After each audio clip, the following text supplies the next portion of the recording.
आज तुम्ही काल ही हिंदवी मोटर्स बीड मधून मशीन खरेदी केलंय आणि तुमचं नाव आणि गाव सांगा एकदा. आता इकडे समोर पहा. बाबासाहेब नामदेव देवडे. बाबासाहेब नामदेव धवडे यांचं नाव आहे. बीड तालुक्याच मध्येच गाव आहे यांचं. हा, तर यांनी काल हिंदवी मोटर्स बीड मधून VST कंपनीचं 55 डिलक्स मल्टीक्रॉप हे मशीन खरेदी केलेलं आहे. मित्रांनो, सांगायचं म्हणजे यांनी काल आल्यानंतर 2-3 गोष्टी अशा महत्त्वाच्या सांगितल्या की माझ्याकडे शेती फार कमी आहे, तरी पण मी मशीन घेण्यासाठी आलोय. सगळ्यात महत्त्वाचं, सीझन हे संपत आलं होतं. त्यांचा हा मुलगा आहे तर किरण म्हणून. तर यांनी जिद्द धरली की हे मशीन आपण घेतलं पाहिजे. त्यांच्या जिद्दीचं मी पण स्वागत आणि कौतुक केलं की यांत्रिकीकरणाला आपण आता प्राधान्य दिलं पाहिजे, साथ दिली पाहिजे. आता त्यांनी स्वतः त्यांच्या कोण आहेत ह्या बाबासाहेब भवनच्या मंडळी आहेत आणि हा त्यांचा मुलगा आहे. ताई, थोडं तुम्ही पुढे या तुम्ही थोडंसं इथं या. आता मशीन आपण जस्ट चालू केलं आणि 2 तास आणले तर याच्यावरनं तुम्हाला काय वाटलं, हे मशीन आपलं चांगलं काम करेल का नाही करेल? आता मला एक सांगा, आता तुम्ही जास्तीत जास्त मशीन 10 मिनिटामध्ये पलीकडे कडीला जाऊन परत आलंय, तर तुम्हाला असं म्हणजे दिवसामध्ये किंवा एका दिवसामध्ये किती रान काढली किंवा तुमचं किती बायांचं काम वाचलं? मला एक सांगा, एकरला तुम्हाला बाया किती लागतील? 1 एकर सोयाबीन काढायला 10. पाटलांचं म्हणणं आहे की 10 बाया लागतात. तर आपण 10च्या जागेवर 7 ते 8 बाया धरा.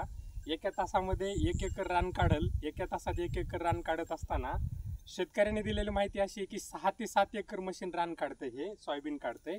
आपण 5 एकर गृहीत धरू. 5 बाया जर म्हणलं आणि साहेबांनी सांगितल्याप्रमाणे जर 10 म्हणलं, 50 बायाचं काम हे फक्त एकटे किरण भैया करणार आहेत. ही गोष्ट शेतकऱ्यांनी लक्षात घेण्याची गरज आहे आता. आणि याचा जर खर्च पाहिला, मशीन कॉस्ट तर आहे ती तुमची, याच्यामध्ये याला तुम्हाला सबसिडी पण मिळणार आहे.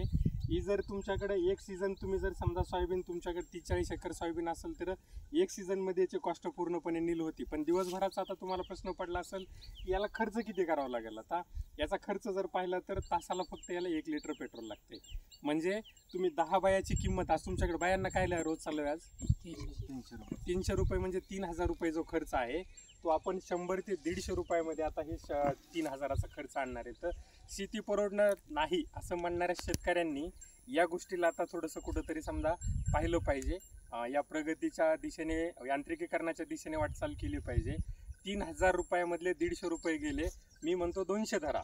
2800 रुपये हे तुमचेच खिशात राहणार आहे. तुम्ही काय आम्हाला आणून देणार नाहीत कुठल्या शोरूमवाल्याला किंवा कुठली मशिनरी बनवली त्या कंपनीला देणार आहेत. ती अपेक्षा पण नाही आहे आम्हाला, तुम्ही देऊ नाही. पण हे तुमच्या खिशात राहावं, हे वेस्टेज जाऊ नयेत. याच्यामधूनच आपल्याला शेतीचं उत्पन्न वाढेल.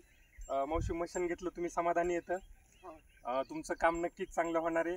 आता तुम्ही सोयाबीन काढताना पाहिलं तर तुम्हाला काही याच्यात अडचण वाटली? मागं तुमची काडी राहिली एखादं सोयाबीनीचा कुठं दाना पडलेला दिसलाय? म्हणजे तुम्हाला हे मशीन 100% कामाचं आहे, ही गोष्ट तुम्ही खात्रीने समजा तुमचा परिवार सांगू शकतो. किरण भैया, यात काही शंका आहे का? चालेल, ठीक आहे. शेतकरी मित्रांनो, आपण आता नुसतं बोलणं ऐकलं. तुम्ही नुसतं बोलण्यावरती तर तुम्हाला हजारो व्हिडिओ यूट्यूबवरती पाहायला भेटतील, फेसबुकवरती पाहायला भेटतील. प्रत्यक्ष आपण आता लाईव्हमध्ये डेमो पाहतो, त्याचं प्रात्यक्षिक अगदी 1 मिनिटामध्ये पाहतो.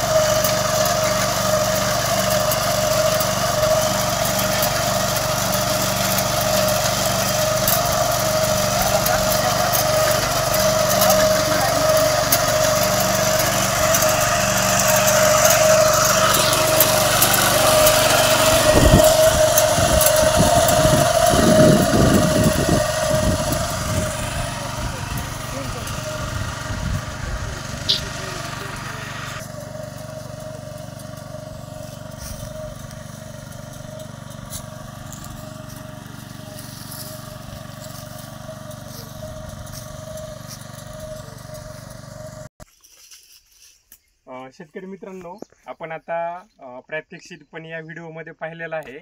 आता अजून काही गोष्टी सांगण्याचं तुम्हाला, जर याच्यामध्ये भारतामध्ये बनावटीचं जर आपण रिपर पाहिलं तर एकमेव आहे, ती म्हणजे VST शक्ती कंपनीचं 55 डिलक्स मल्टीक्रॉप. हे आपल्या मल्टीक्रॉप म्हणजे सगळ्या पिकांसाठी उपयुक्त आहे. याच्यामध्ये पाहत असताना बाजारामध्ये आपण चायनीज मशीन पण आपण गेल्या 2-3 वर्षापासून पाहतोय. चायनीज मशीनचे रिझल्ट शेतकऱ्यांनी पाहिलेले आहेत. त्या चायनीज मशीनचे रिझल्ट शेतकऱ्याला नाही मिळाल्यामुळं शेतकऱ्याचा दृष्टिकोन जो आहे की रिपर चालत नाही.